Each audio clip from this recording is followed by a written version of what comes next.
খালেদা জিয়াকে বাড়ি ছাড়া করতে গিয়ে এখন দেশ ছাড়া সাবেক প্রধানমন্ত্রী শেখ হাসিনা কেবলমাত্র ব্যক্তিগত আক্রোশে সুপরিকল্পিতভাবে মইনুল রোডের বাড়ি থেকে সাবেক প্রধানমন্ত্রী খালেদা জিয়াকে বের করে দেওয়া হয়েছিল।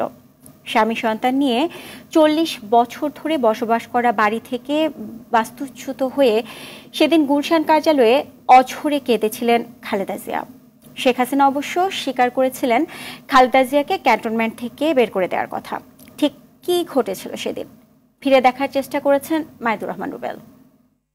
কোথায় সরকার, কার কাছে আমি বিচার চাইব? সাবেক রাষ্ট্রপতি কিংবা সাবেক সেনা প্রধানের সহধর্মিনী নয়, বাংলাদেশের 3 বারের প্রধানমন্ত্রী তৎকালীন বিরোধী দলীয় নেত্রী খালেদা জিয়া। কি এমন ঘটেছিল যে এক কাপড়ে নিজ গৃহ থেকে অপমান অপদস্থ করে বের করে দেওয়া হয় তাকে? লজ্জায় অপমানে সংবাদ সম্মেলনে কান্নায় ভেঙে পড়েছিলেন খালেদা জিয়া।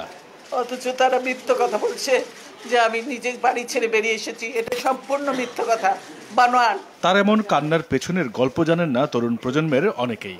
এক যুগেরও বেশি সময় অর্থাৎ 14 বছর পার হলেও সেদিন কি ঘটেছিল তা অজানা জাতির কাছে।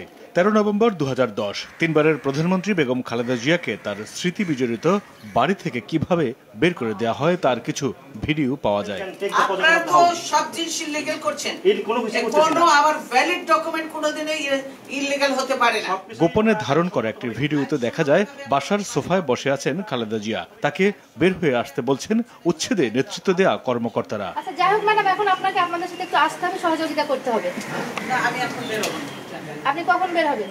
খালেদা জিয়া সুপ্রিম কোর্টের আপিল শুনানি অবধি অপেক্ষা করতে বললেও সে কথা কানেই তোলেননি উচ্ছেদকারীরা। তারা 29 তারিখ ডেট দিয়েছে শুনানির জন্য। শুনানি পর্যন্ত তো আপনাদের অপেক্ষা করতেই হবে। তারা জবরদস্তি ধাক্কা মেরে আমাকে বাড়ি থেকে বের করেছে। সংবাদ সম্মেলনে খালেদা জিয়া জোর করে তুলে নিয়ে আসার যে অভিযোগ করেছিলেন, গোপনে ধারণ করা ভিডিওতে মিলল তার সত্যতা। দরজা খুলতে অস্বীকৃতি জানালে বাসার দরজা ভাঙার শব্দ পাওয়া যায় সেই ভিডিওতে।